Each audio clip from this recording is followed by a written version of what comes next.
യേശു കർത്താവിനെ 3 വട്ടം പത്രോസ് തള്ളി പറഞ്ഞു. ഞാൻ ശരിക്കും ചിന്തിക്കാറുണ്ട്, ഇതുപോലുള്ള ഒരു തെറ്റ് ചെയ്ത ആളാണ് യൂദയും. ശരിക്കും യേശുവിനെ യൂദ ഒറ്റിക്കൊടുത്തു.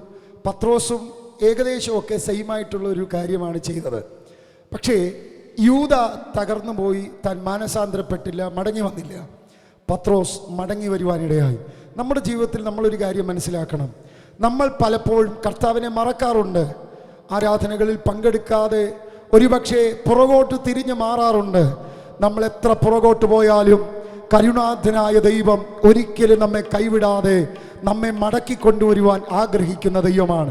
നിങ്ങൾക്കറിയാമോ, ലോത്ത് കർത്താവിനെ വിട്ട് അകന്നു പോകുമ്പോഴും അവിടെ അവസാനം ആ പട്ടണത്തിന് വരുന്ന നാശം പോലും അങ്ങോട്ട് പോയി പറഞ്ഞ് മോനെ നീ രക്ഷപ്പെടുമെന്ന് പറഞ്ഞ് ഉപദേശിക്കുന്ന ഒരു കർത്താവിൻ്റെ സാന്നിധ്യം.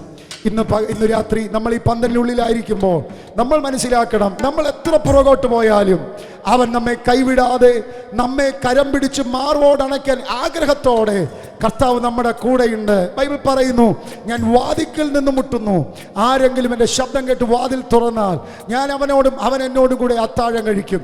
ഇന്ന് രാത്രി ദൈവം നമ്മെ തേടി വരുമ്പോൾ, നമ്മൾ പുറകോട്ട് മാറിപ്പോകുമ്പോൾ കൈവിടാതെ കർത്താവ് പുറകെ വരുമ്പോൾ അവൻ്റെ ശബ്ദത്തിന് കാതോർക്കാം, അവൻ്റെ കൂടെ നമുക്ക് നടക്കാം.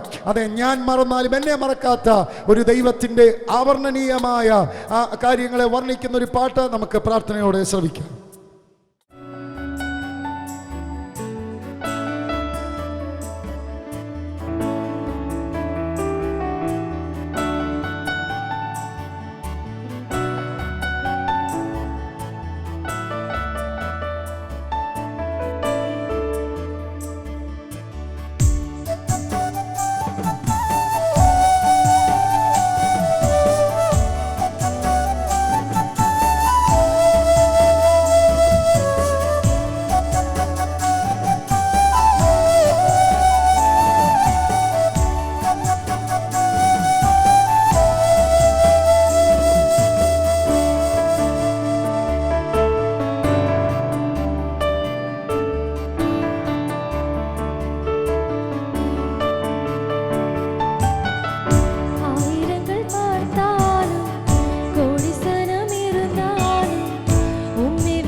வந்த அழகே உம்மை பாட உம்மை புகழ ஒரு நாவுகத்திலே உம்மை ஆராதிப்பேன் அழகே என்னை மன்னிக்க வந்த அழகே உம்மை பாட உம்மை புகழ ஒரு நாவுகத்திலே